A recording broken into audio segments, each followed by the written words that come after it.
안녕하세요. 이번 시간에는 교과서가 홍공의 글이 적합하지 않은 이유에 대해서 말씀을 드려보겠습니다. 제가 책이나 문제집을 쓰기 위해서 초등학교 교과서, 중학교 교과서, 고등학교 교과서를 정독을 했습니다. 출판사별로 여러 군데서 나오잖아요. 그것들을 이렇게 정독을 해서 교과서의 기본적인 어떤 성격 그리고 어떤 구조에 대해서 좀 익혔는데, 교과서의 기본적인 구조는 일반 개념서랑 좀 차이가 있기에 배경 지식이 들어갑니다. 보통 이 단원의 개념을 배우면 이 개념이 왜 활용이 되는지, 역사, 수학사적인 내용이라든지 아니면 실생활과 관련된 개념이 나올 수밖에 없는 그런 배경들을 설명을 해주죠. 학생들의 호기심을 끌어주는 거죠. 그 다음에 본격적으로 개념이 들어가고, 그 다음에 그거를 활용하는 실생활 문제나 그런 부분들도 들어있죠. 그래서 수리논술 주제로도 만들 수 있고 구성이 잘 되어 있습니다. 자, 그런데 교과서의 가장 큰 특징은 뭐냐면, 교습자가 가르치고 그거를 배우는 학생들이 교습자가 가르치는 방향을 듣고 교과서를 풀어야 된다라는 겁니다. 그래서 교사용 지도서까지 같이 보면 각각의 개념별로 어떻게 지도를 해야 될지가 세세하게 잘 나와 있습니다. 따라서 아이들이 교과서를 가지고 공부를 하다 보면 아이들의 어떤 학습 능력과 개념 이해력에 따라서 어느 단계에서는 교과서가 너무 친절하지 않다, 힘들다라는 것들을 느낄 수가 있어요. 학습 능력이 좀 떨어지는 학생들은 아마 중학교부터 그렇게 느낄 수가 있고요. 학습 능력이 좀 뛰어난 학생들은 고등학교 과정을 교과서부터 나가면 그런 것들을 느낄 수가 있습니다. 제 자녀들 같은 경우도 개념 독학을 시키는데요. 인강 같은 거 들려주지 않고 혼자 읽어보고 푸는 거죠. 초등학교 같은 경우는 그 시중 개념 문제집을 가지고 했고요. 중학교 과정부터는 개념이 좀 많아져서 홍공으로 시켰을 때 호흡이 좀 길어지면 그 역경을 극복하는 게 만만치가 않거든요. 시간이 걸리더라도 그 개념서 한 권을 꼼꼼하게 따져서 극복을 하면 정말 효과가 있겠지만 중간에 포기하는 경우가 많이 생길 수가 있습니다. 저는 교과서를 가지고 먼저 빠른 속도로 한 학기 과정을 정리를 시켰습니다. 그러면 아이들이 좀 빨리 하면 한 2주 아니면 한 달 정도면 한 학기 과정을 교과서로 정리를 하거든요. 그렇게 정리한 다음에 이제 개념서를 시켰죠. 개념서는 숨막꿈이라든지 아니면 개념원리 두 권을 주로 활용을 했습니다. 저희 첫째 딸 같은 경우는 숨막꿈보다는 개념원리가 체계적으로 정리가 잘 돼 있어서 더 좋다 그래서 주로 개념원리를 시켰고, 둘째 딸은 숨막꿈이 수학사나 재밌는 이야기가 많아서 책 읽는 것 같이 재밌다 그래서 숨막꿈을 주로 시켰습니다. 개념 독학으로 중등 과정을 마무리를 하다 보니까 이제 고등 과정을 들어가게 됐는데, 고등 과정도 호흡이 좀 길다 보니까 교과서를 가지고 또 개념 독학을 먼저 시켜봤어요. 그러다 보니까 아이들이 중학교 과정까지는 교과서를 했을 때 아무 불평 없이 빠른 속도로 한 학기 과정을 정리했는데, 고등학교 과정은 한 단원, 두 단원 이렇게 나가니까 벌써 이제 어려움을 토로를 합니다. 문제가 안 풀리고 너무 설명이 적고 갑자기 응용된 문제가 나와서 풀 수가 없다, 교과서 너무 어렵다, 이렇게 얘기를 하더라고요.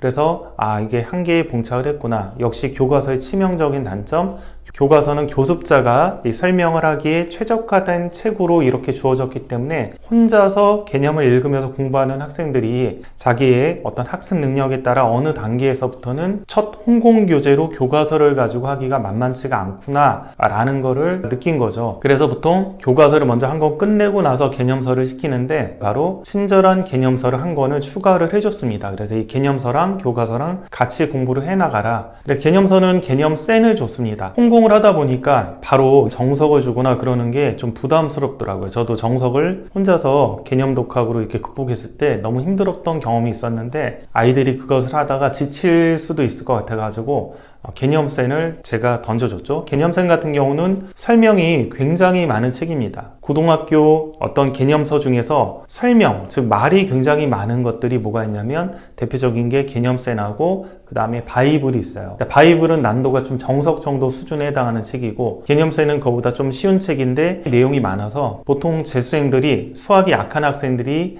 개념서를 혼자서 공부를 할 때 좀 많이 추천해 줍니다. 개념센을 하거나 아니면 바이블은 연습 문제가 꽤 어려우니 바이블로 하되 예제하고 유제까지만 푸는 방식으로 개념서를 공부해라, 이렇게 수학이 좀 약했다가 공부하는 학생들한테 많이 추천하는 책이거든요. 개념센과 바이블은. 제가 개념센을 같이 주고 이거랑 병행을 해서 교과서를 같이 나가봐라. 아이들이 개념센과 교과서를 같이 공부하니까 개념센의 설명이 너무 잘 돼 있고 친절하게 잘 돼 있어서 혼자서 공부하는데 어렵지가 않고 이제 할만하다라는 얘기를 하더라고요. 교과서는 태생적으로 학교 선생님들이 교사용 지도서를 보면서 그 지침에 맞춰서 아이들을 지도하게끔 구성이 되어 있는 책이다 보니까 이렇게 혼자서 개념 독학 첫 교재로 하기에는 만만치는 않은 책입니다. 개념서 중에서도 혼자서 공부하는 용이 있고 강의용이 있습니다. 보통 출판사에서 책을 만들 때 혼자서 공부하게끔 하는 책으로도 만들고 학원에서 강의용으로 이렇게 쓰게끔 하는 책도 만들거든요. 대표적인 게 중등과정 중에서는 개념 플러스 유형 같은 경우는 전형적인 강의용입니다. 유형편이 있어서 숙제 교재로 내주기에도 좋고 개념들이 하나씩 다 끊어져 있죠. 학원 수업에 맞춰서 만든 교재입니다. 그래서 소개념을 수업해주고 예제를 풀어주고 아이들이 유제 풀고 이렇게 할 수 있게끔 구성이 되어 있고요. 증명 같은 경우도 보통 빈칸으로 이렇게 만들어져서 선생님이 수업을 하면서 이 증명을 해주는 과정에서 빈칸에 들어갈 것들을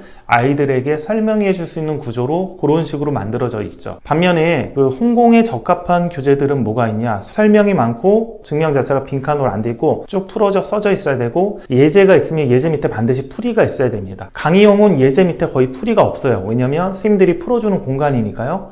근데 홍공용은 예제 밑에 풀이가 있습니다. 그래서 아이들이 예제를 읽고 그 밑에 풀이를 읽고 문제를 어떻게 접근하는지 배운 다음에 유제를 학습하게 되어 있죠. 고등학교 개념서들은 대부분 홍공용의 형태의 성격을 가지고 있습니다. 개념센이라든지 바이블이라든지 이런 것들이 거의 다 홍공용의 형태를 띠고 있죠. 강의용에 해당하는 책들이 이제 개념 플러스 유형이라든지 아니면 뭐 개념 원리 같은 경우는 약간 애매하긴 하지만 보통 이제 홍공으로 공부하는 아이들이 설명이 부족하다라는 얘기를 많이 하거든요. 그래서 개념 원리 같은 경우도 홍공보다는 약간 강의용에 적합한 교재라고 할 수 있습니다. 고등학교 책 같은 경우는요. 반면에 중학교 같은 경우는 아까도 얘기했지만 순마쿰이라든지 개념 원리 이런 게 홍공에 최적화된 어떤 개념서에 해당되고요. 보통 강의용을 생각해서 만든 책들의 특징은 뒤에 보면 분권으로 되어 있어요. 개념 플러스 유형 같이 개념 교재 혹은 숙제 교재를 활용할 수 있게끔 워크북들이 있는 책들이 많습니다. 그런 책들이 보통 강의용이라고 생각을 하시면 되겠습니다. 오늘은 교과서가 굉장히 완성도도 높고 좋은 책이긴 하지만 처음 교재로 개념 독학을 하기에는 그리 적합하지 않은 이유에 대해서 말씀을 드렸습니다. 여기까지 하겠습니다.